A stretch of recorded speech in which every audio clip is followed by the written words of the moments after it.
opera for all families and students, it's Miss T with your Composer of the Week. This week's Composer of the Week is a Russian composer by the name of Rimsky-Korsakov. So Rimsky-Korsakov was a composer at the same time as a lot of really amazing composers that we've already talked about, like Tchaikovsky or Debussy from last week. Rimsky-Korsakov was a mean girl. So he's part of this group of composers called the Mighty Five. These guys were trying to define what Russian music is, like the way that pasta is to Italians or wearing berets is for the French. They really wanted to make music that when you heard it you're like, ah, Russian music, the best music. Suffice it to say that all these guys had a military background. They loved Mother Russia.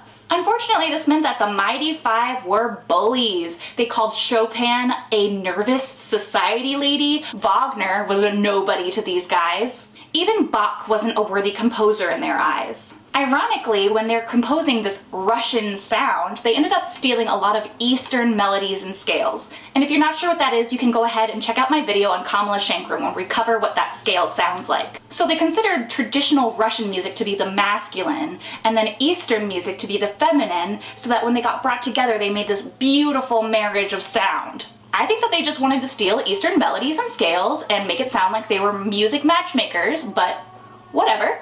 We're gonna listen to a clip from one of the Mighty Five's operas, Prince Igor by Borodin, and it's gonna show you that really traditional Russian sound.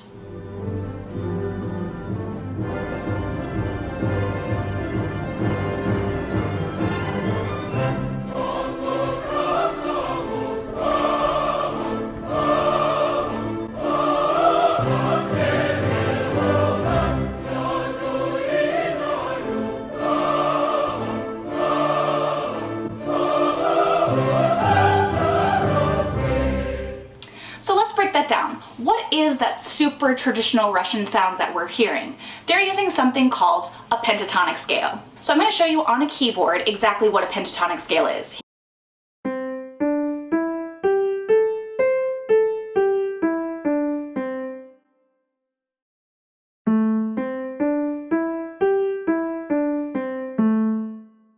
Now let's listen to where they do it in Prince Igor.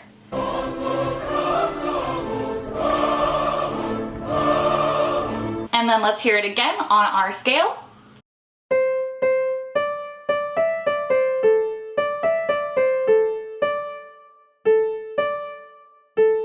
Pretty cool.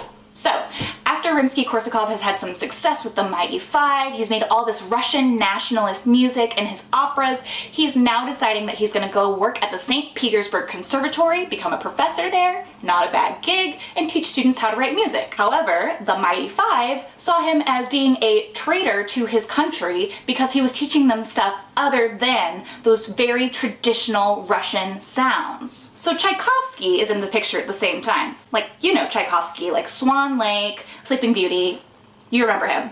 So Tchaikovsky is getting more and more popular around the same time, and he is not doing this Russian nationalist business. He's kind of off in his own like little dreamy wonderland, and the Mighty Five are supposed to hate him. But Rimsky-Korsakov and him were definitely writing each other letters, and at one point Tchaikovsky was like, do you want this job over at Moscow Conservatory? I could hook you up. But eventually Rimsky-Korsakov's jealousy at Tchaikovsky's success really was eating him up. He was like burning alive with this jealousy. Eventually, Rimsky-Korsakov isn't writing anything at all. He's depressed, he's sick, and it was only when Tchaikovsky died that he felt inspired to write music again. And he went on to write 11 more operas over the next 15 years of his life. Here's one of his most famous pieces from his opera Tsar Sultan that I think you'll all recognize.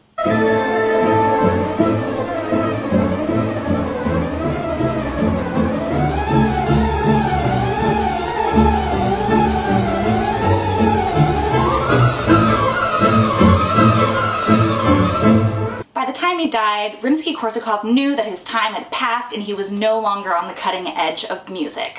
However, what he's left behind is a really distinct Russian sound, as well as these themes like Flight of the Bumblebee that we all know and love. In short, if Rimsky-Korsakov hadn't been a mean girl and turned up his nose at Tchaikovsky, they could have had a beautiful friendship together, worked together, maybe made some more beautiful ballets.